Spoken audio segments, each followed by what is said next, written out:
In 1988, as video games were coming of age, a truly remarkable title was released. It was baffling to some, fascinating to others, yet clearly innovative and ahead of its time in many ways.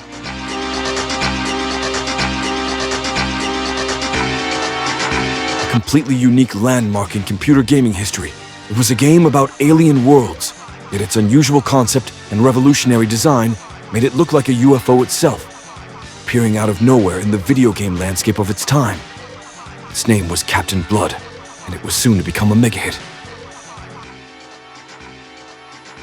You might not have known it yet, but the French company Era Informatique had just released one of the most imaginative science fiction adventures ever conceived for a home computer, developed by Philippe Ulrich and Didier Bouchon, with a fantastic intro soundtrack by Jean-Michel Jarre. This was not just a game. It was a unique experience which made you actually travel in time. Captain Blood made you travel in time, in the truest sense of the word. Not the hero from the game, but you, the player, because the game really did look like it came from the future.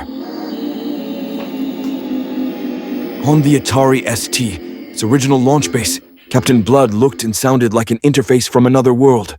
At a time when most games still relied on pixelated sprites and simple sound effects, Captain Blood emerged like an alien transmission from another dimension. The ARC's organic interface, the game's distinctive color palette, sharp vector graphics, digitized voices, and innovative communication system gave it a sleek and truly futuristic look, especially on 16-bit machines. Motion was astonishingly fluid for the time. Fractally designed planets glided with mathematical precision. It was a realm of sterile beauty, full of mystery and silence. Galaxy map activated. Captain Blood's stretched arm glides across the screen, his finger tracing hyperspace coordinates and landing on alien worlds. Hyperspace activated.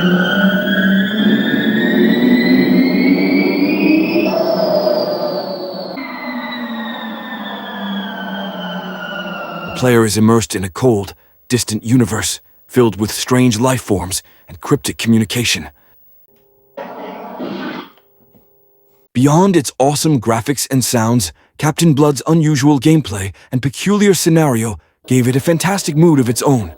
That strange blend of isolation and wonder that defined the best science fiction of the era. The game didn't just simulate the future, it felt like the future. It was as if your computer had become a portal, showing a glimpse of the digital frontier that video games would only reach years later. The game was first released on the Atari ST and then adapted for the C64, Macintosh, Amiga, Apple II GS, DOS PC, Spectrum, Amstrad CPC, and Thomson. Back in 1988, discovering this game was an incredibly exciting experience for me.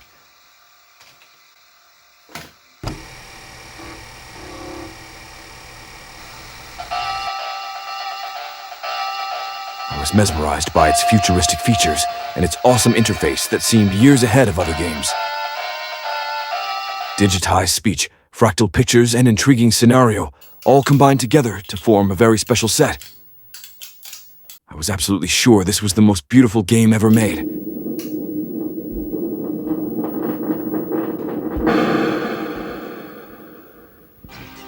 Since the French company was soon rebranded Exos, you could get the game under both the original and new labels.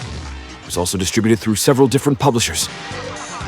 This boisterous production history explains why Captain Blood appeared in a large variety of packages, ranging from this glorious vinyl-sized jacket, richly illustrated and with inner sleeves, to more conventional cardboard boxes, like the Atari ST and the Amstrad CPC versions here. Or smaller plastic cases, like the Commodore 64 version.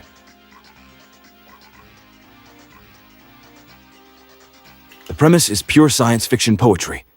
Captain Blood, a video game designer who has been digitized into his own creation, discovers that his body has been fragmented into 5 clones scattered across the galaxy.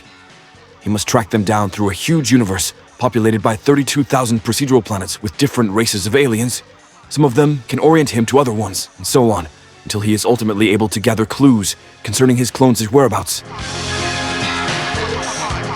At first, players were put off by the unusual interface and logic of the game, which were rather difficult to grasp. But when they managed to dive into it, the magic began to take effect.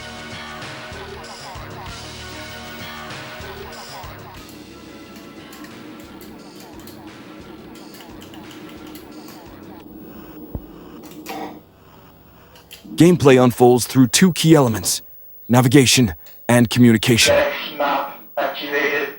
Hyperspace activated. Blood's organic ship, the Ark, can hyperspace to distant planets.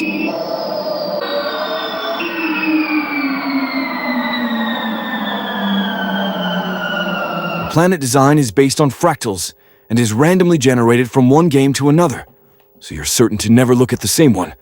Fusion planet activated. Planets are thus extremely various, in color as well as in pattern, and often look very realistic. Arc standing activated. From there, you can launch a biological probe, called Orcs, onto their surface. You then take control of its navigation over a fractal and fast-moving landscape. This part of the game is the only real action, but it's worth it. I always found the fractal landscape beautifully designed, and benefiting from incredibly smooth animations on every computer the game was adapted to. Flying over a planet, you must adjust altitude and speed to avoid overheating and radar detection while staying afloat over the landscape and its treacherous spurs. If your Orcs bangs itself too many times against them, it ends up destroyed. Each planet has a canyon that you must find and follow. If you successfully find your way through, you reach the alien creature that sometimes awaits you at the end of the valley. But many planets are deserted. That's why it's important to navigate only to those you have sure coordinates for. Each encounter is conducted through the Upcom system, a symbolic language interface with icons representing words and ideas. Learning to communicate is essential. Aliens are often eccentric, sometimes philosophical, and their dialogues oscillate between humor, mystery, and melancholy. Since each alien race reacts differently, you must learn to negotiate with each one. Some of them are friendly, others are hostile. They range from the funny Iswal to the seductive Ondoyante, passing by the aggressive Krulis that will shower you with insults.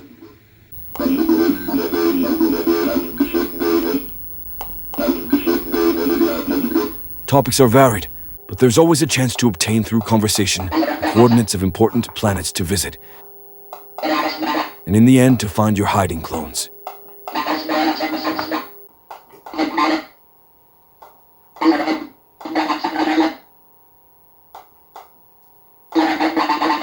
As the aliens reveal to you the coordinates of other planets to visit, you can then input them in the galaxy map screen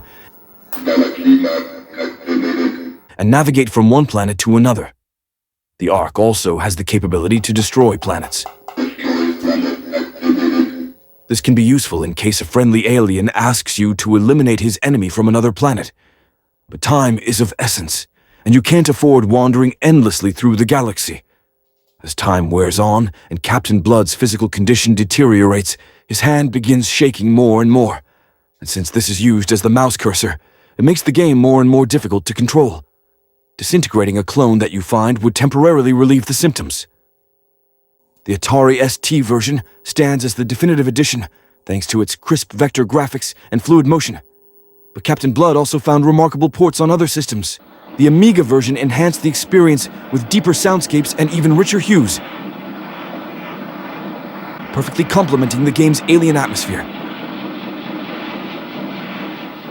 But it was basically the same as the Atari. Fusion phase activated.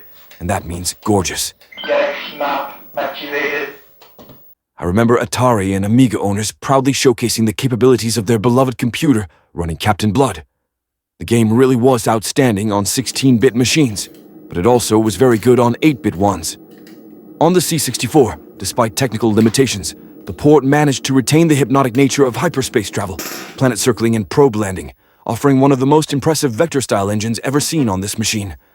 Same for the Amstrad CPC version, though a little slower, it still conveyed the game's haunting mood through its bold color palette and aesthetic, proof of how strong the underlying concept was.